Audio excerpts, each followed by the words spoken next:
So, Give me your hand. All right. Here. Here.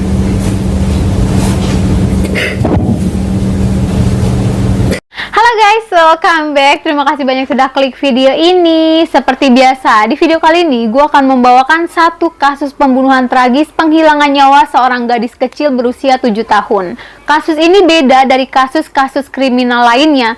Ini adalah kasus satu-satunya yang menjadi saksi kunci yang melihat langsung tindakan pembunuhan itu. Seorang anak laki-laki berusia 6 tahun. Tapi sebelum kita lanjut ke ceritanya, pastikan dulu kalau kalian sudah subscribe channel ini.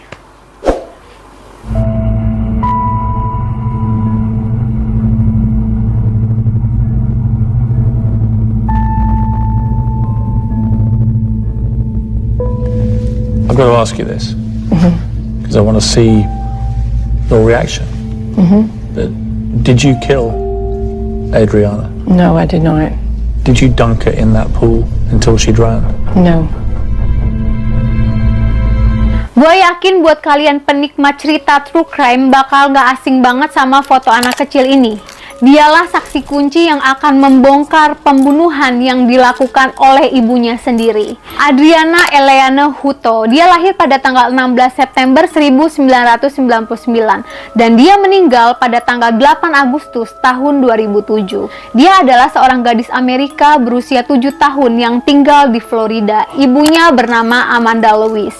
Tepatnya pada tanggal 3 Desember tahun 2010 di ruang persidangan Florida, kehidupan bergantung pada kesaksian seorang anak laki-laki berusia 7 tahun. Anak laki-laki itu bernama A.J. Hutto. Dia adalah saksi kunci yang masih sangat kecil dalam kasus tragis ini. Nasib ibunya yang bernama Amanda Louise ada di tangan mungilnya. Sidangan tersebut pertama kalinya mendatangkan A.J. untuk bertemu ibunya setelah 6 bulan mereka berpisah. Awalnya dia tidak mengenali ibunya, begitu mengenalinya, dia pun menangis. Kisah Amanda Louise dan A.J. bermula di Florida, kota yang berpenduduk hanya 361 jiwa. Bahkan orang-orang yang tinggal di Florida mengatakan tidak banyak yang bisa dilihat di sana. Amanda seorang ibu tunggal berusia 27 tahun, tinggal di Esto, Florida pada tahun 2007 bersama kedua anaknya yang bernama A.J. Hutto. Saat itu A.J. berusia 6 tahun dan saudara tirinya yang bernama Adriana berusia 7 tahun di sebuah rumah yang sederhana. Amanda mengatakan, suasananya sangat tenang, sangat damai. Saya mencintai hidup saya. Putrinya yang bernama Adriana adalah sosok anak yang selalu mencari-cari perhatian. Amanda juga mengatakan, Adriana anak yang ceria. Dia sangat supel, sangat aktif. Dia mirip seperti saya. Dia bertingkah seperti saya. Dia keras kepala seperti saya. Dia seperti kembaran saya. Semuanya persis dengan saya. A.J. adalah anak yang lebih tenang dan sangat santai. Dia sangat pendiam. Dia bisa duduk di sudut manapun dan bermain sendirian. Merasa senang dan bahagia saat melihat A.J. Adriana Eleanor Hutto. Dia adalah seorang gadis kecil yang sangat cantik dengan senyuman yang lebar. Dan dia sangat pemberani, tetapi dia didiagnosa menderita ADHD yang membuatnya sangat hiperaktif. Saking hiperaktifnya hingga membuat ibunya hampir gila. Adriana memiliki seorang adik laki-laki bernama A.J. Hutto. A.J. lah yang akhirnya menyaksikan tindakan yang begitu kejam. Dia akhirnya bersaksi di pengadilan atas tindakan tersebut.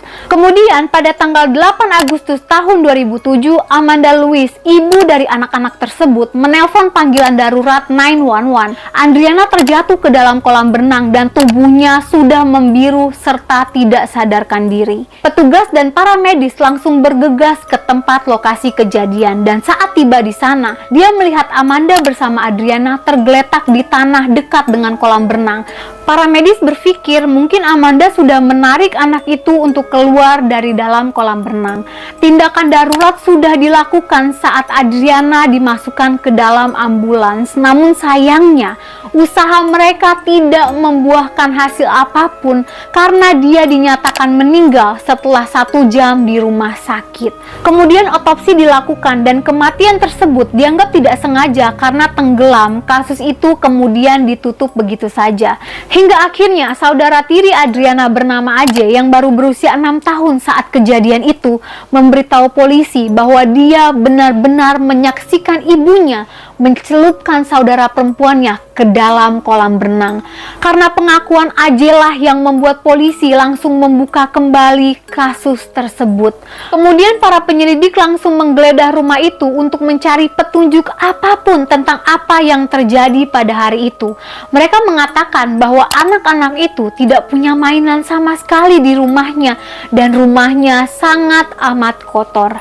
Ketika diinterogasi oleh pihak kepolisian, Amanda Louise mengatakan bahwa anak-anak itu membuat masalah dan sebagai hukumannya, mainan mereka akan disimpan di dalam gudang. Baiklah, sepertinya cukup masuk akal.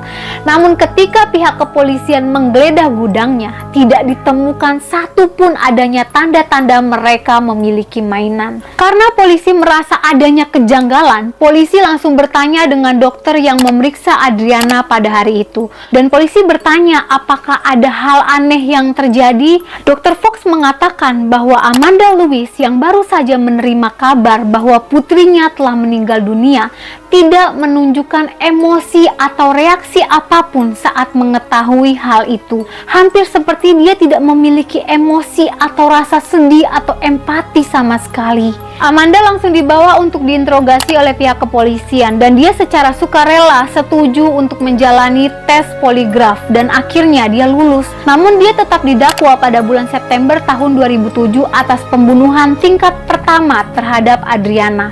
Kemudian pihak kepolisian menawarkan sebuah kesepakatan pembelaan bahwa jika dia mengaku bersalah atas pembunuhan Adriana, dia hanya akan dijatuhi hukuman 10 tahun dan tidak harus diadili. Dia menolak pembelaan tersebut dan lebih memilih untuk diadili.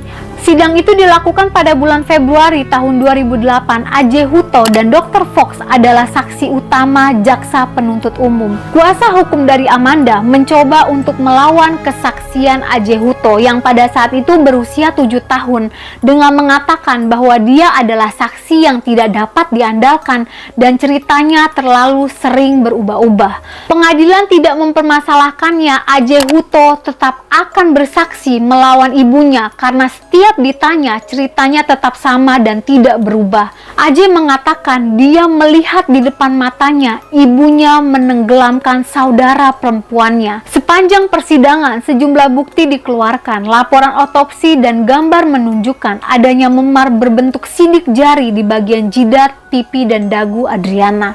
Sesuai dengan pernyataan AJ, dia bahkan memerankan bagaimana dia melihat ibunya menenggelamkan saudara perempuannya itu. Ketika jaksa bertanya kepada Dr. Fox tentang temuannya itu, dia langsung memperagakan bagaimana memar itu bisa terjadi. Dia meletakkan tangannya di wajahnya dengan gerakan yang sama seperti gerakan AJ Hutto, dan pengadilan tambah yakin bahwa anak kecil itu benar-benar menyaksikan pembunuhan itu. Jaksa mengatakan Amanda Louise sebagai orang tua yang sangat tega. Dia jarang membersihkan rumahnya, anak-anaknya tidak punya mainan selain kolam berenang dan kereta dorong yang berwarna merah. Bahkan pembantu yang bekerja di rumahnya mengatakan bahwa Amanda pernah memberitahunya kalau dia akan segera membunuh Adriana ketika dia melihat Adriana dan hiperaktifnya. Saat di dalam pengadilan, Amanda Louise mengatakan bahwa dia membunuh putrinya karena dia tidak sanggup untuk menghadapi betapa hiperaktifnya Adriana dan tidak ingin menghadapinya lagi. 4 hari setelah kasus tersebut disidangkan dan 2 jam kemudian, hakim pengadilan mengeluarkan putusan bahwa Amanda Louise dinyatakan bersalah atas pembunuhan tingkat pertama dan penganiayaan anak yang sangat parah. Pada bulan Maret di tahun yang sama, Amanda dijatuhi hukuman penjara seumur hidup tanpa kemungkinan pembebasan bersyarat. Dia mencoba menolak hukuman tersebut dengan mengajukan banding pada tahun 2010, tetapi tidak berhasil. AJ Hutto harus menyaksikan pembunuhan, meninggalkan kenangan yang sangat buruk dan sangat menghantui bahwa dia baru berusia 6 tahun saat kejadian itu. Tidak ada anak yang harus melihat kejadian itu sama sekali. Oke guys, terima kasih sudah menonton sampai akhir. Kalau kalian suka video gue, boleh bantu share ke teman-teman kalian. Kurang dan lebihnya mohon dimaafkan. Jangan lupa untuk like, comment, and subscribe. Aktifkan tombol loncengnya, jadi setiap kali gue masukin video, kalian selalu dapat notifikasinya. Thank you for watching. See you next video. Bye-bye.